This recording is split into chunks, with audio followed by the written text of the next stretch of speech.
Hello everyone, welcome to Farming in Africa YouTube channel. I have the privilege of delving into a very bold and intriguing decision Fred has taken, the venture into pig farming. Yes, I said pig farming. Let me give you some 30 seconds for this to sink in. And whilst it sinks in, if you are new to this channel, you are in for a lot. So please subscribe to this channel and you wouldn't regret it at all. If you're already a subscriber, I always say thank you for your support, but you know what to do. Go a step further and hit the notification button for me, because this new move we are entering into, if I were you, I wouldn't want to miss any updates we bring your way. I shall be right back with Fred. See you soon.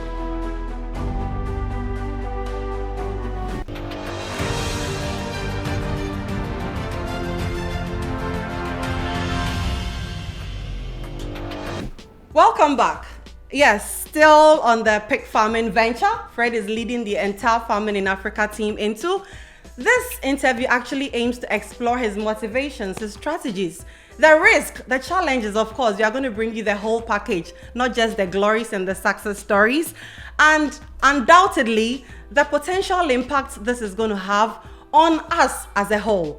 Without wasting much time, I have Fred right here with me in the studio, and he's going to go all out into this new venture he's taken us into.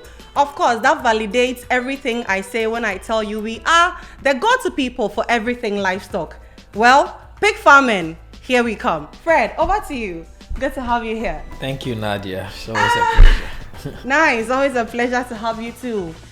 About this bold venture you are taking the entire Farming in Africa team into, can you tell me more about it? So it's basically still part of the livestock industry. I think if you understand the mission and the vision of Farming in Africa, is basically, to transform Africa through innovative practices and services in the livestock industry. And that doesn't just limit us to goats.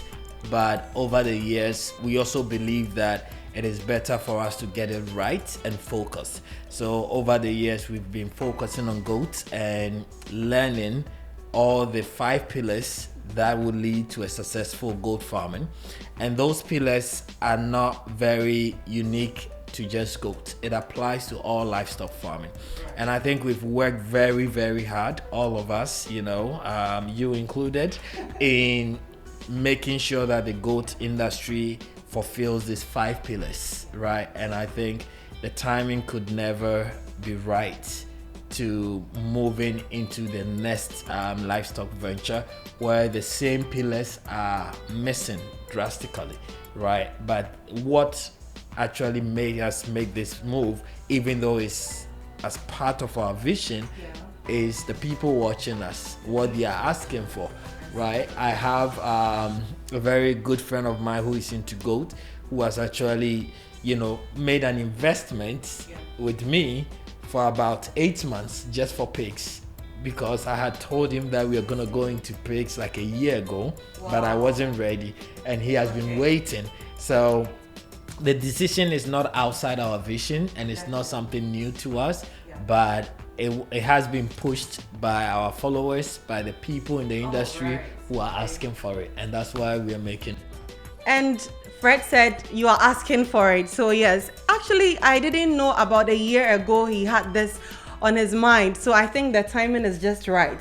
But talking about how we focused on making one at a time perfect before we move on, I actually was hoping you would tell especially our new following how we started with cattle. Yes. So when we say we have experience in the livestock industry, we are not joking. Yeah. So can you hit on that for me? Cattle before goats, actually. Yes. So I think we did cattle for 3 years. So in a nutshell, it's actually a 3-year plan. So we did cattle for 3 years, and now we've done goats almost 3 years now. Yeah, actually. And now we are starting another venture. So it seems like it takes us 3 years to basically try to perfect. I mean, there is always room for improvement, but to perfect and understand one stock, and then we move into another breed. So, yes, I think I didn't think of it that way, but I think it's something that is all working together for the greater benefit. Oh, this is great. I actually didn't also know you had been in cattle for 3 years. So the experience, even you built on that in the goats, and now you say pig. All right, you already mentioned pig because our audience are following, have asked for it. So which particular area, because we've been preaching about the 5 fundamental pillars in livestock. So out of these 5, which one are you focusing on going into pig farming, please? Yeah. So again, if you've been following us, then you know that the 5 pillars are your fundamental pillars of the structure.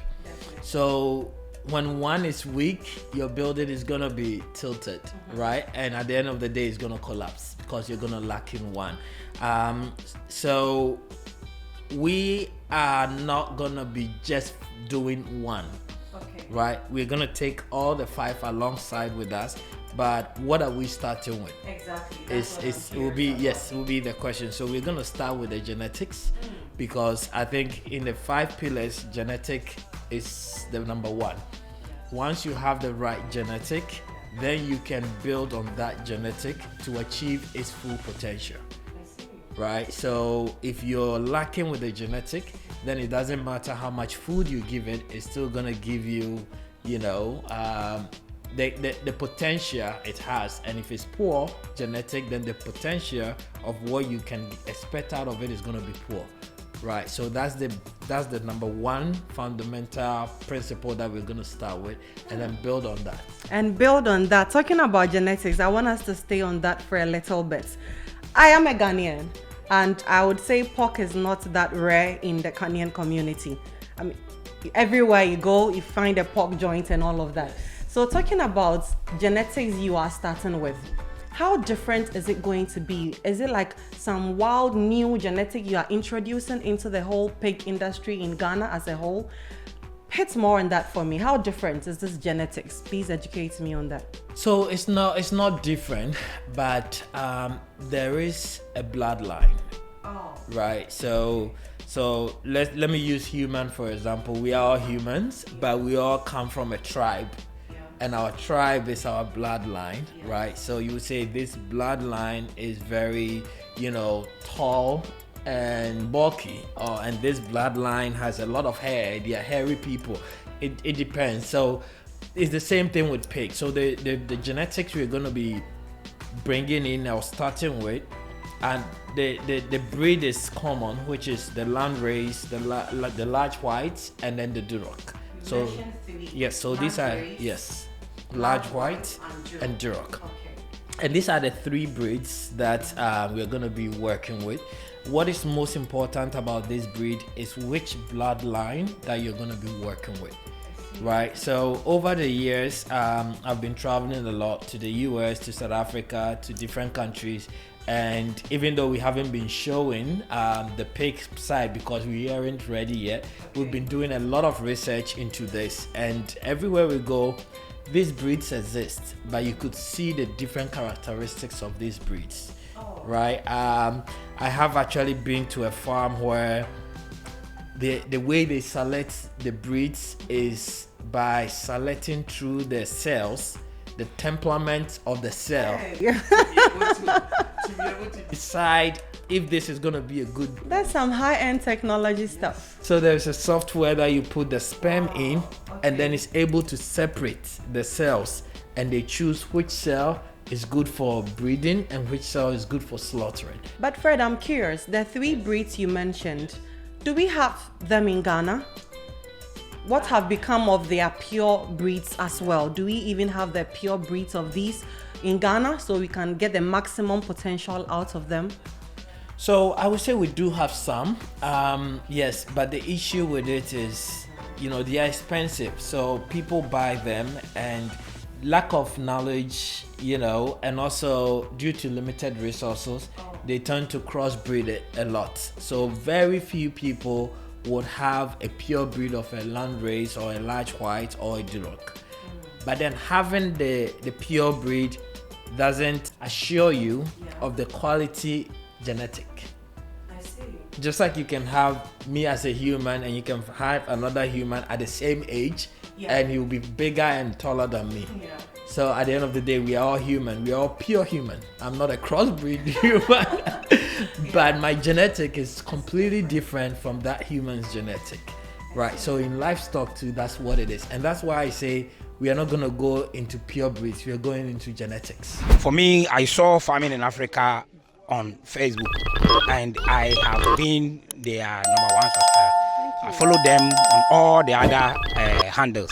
So please, everybody should follow them on YouTube, Facebook, all the other handles, and I'm sure they will enjoy.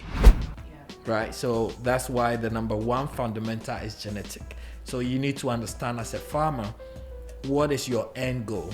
What are you producing? And then based on that, what kind of genetic is going to favor your business? Right, so these three breeds are common. It's not a special breed, but the genetic of them is. That's what sets them apart. That's what's set. In case you have the chance to choose the genetic of your kids, don't you have some traits that you will be looking for? Definitely. Exactly. So this is what we're saying. Everybody can be a livestock farmer. Everybody can be a pig farmer. But if you have your money, then you should have the right to choose the kind of genetic that you want to produce. And that's what we're going to be doing. Great. Now, when you were speaking, you used the phrase we are going to be bringing in. My mind hung on to that. When you said bringing in, from where? Yeah. So I have visited a lot of companies in the US. I've visited a lot in South Africa as well. I've been in contact with a few companies in Belgium as well. At the moment, I think the company that I'm very confident in is in South Africa. So and it's easy because we've already set up the logistics already in South Africa. And what is unique about the company that I'm going to be working with is also the fact that, we did something with goats where we just brought in the goats without understanding their nutrition, the health. What do we even have the medication they require? Do we even understand their feed, and do we have it here? And we made a lot of sacrifices before getting it right. Right. The reason why I have delayed in going into pig was trying to get the necessities right before the introduction. Right. So with this company, we've been working. I've been to South Africa twice purposely just for this. My recent visits, I went into their AI station, had several meetings with them, saw the genetic and how they're developing it and all of that. Met with their nutritionists, met with the health. A whole lot has gone into it. Yes. Even the design of the structure.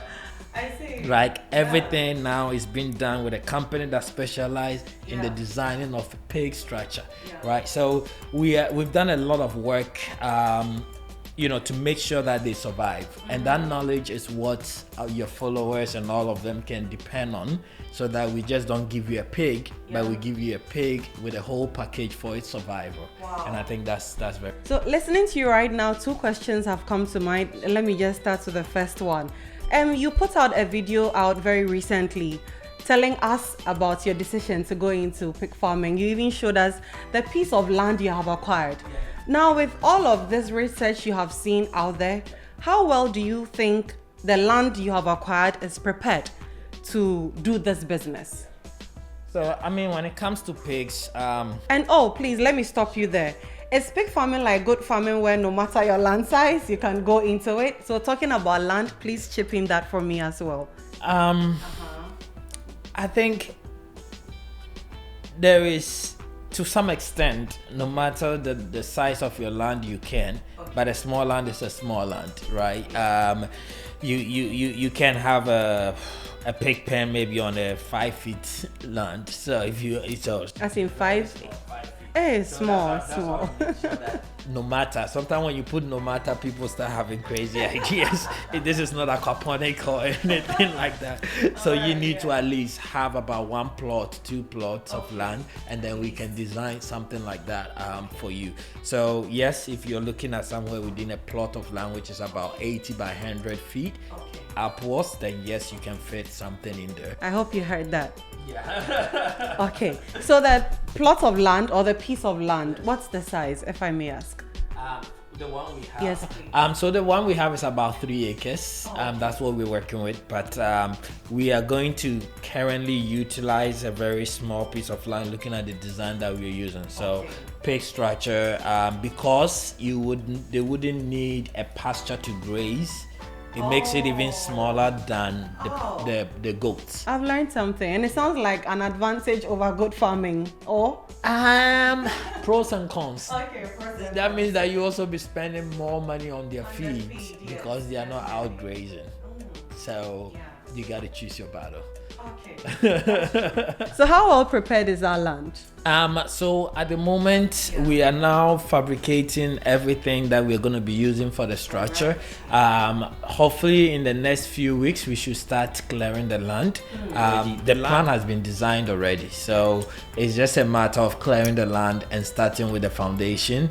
And then waiting for all the equipment and everything to arrive, then we can start. So yeah, we're looking at by the end of this year to be able to kick. And knowing Fred, believe you me, the end of this year is too far, because we've seen the amount of time he used to literally put up structures on the Suhum land, and we have a fully functional and operational learning and development farm in Suhum. So the end of year, guys, you just watch out, and I'm telling you, continue to follow us across all the social media platforms.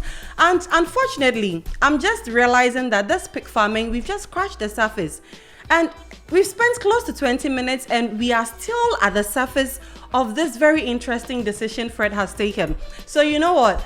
I am definitely going to bring Fred back for us to have a part 2 or even 3 of this, because we really have to exhaust it. And if you know Fred, a lot of planning has gone into this, and so he is fully prepared to answer all of the questions we will bring your way. Now, before I let Fred go, I mentioned I had 2 questions, so let me ask you this last question about the genetics.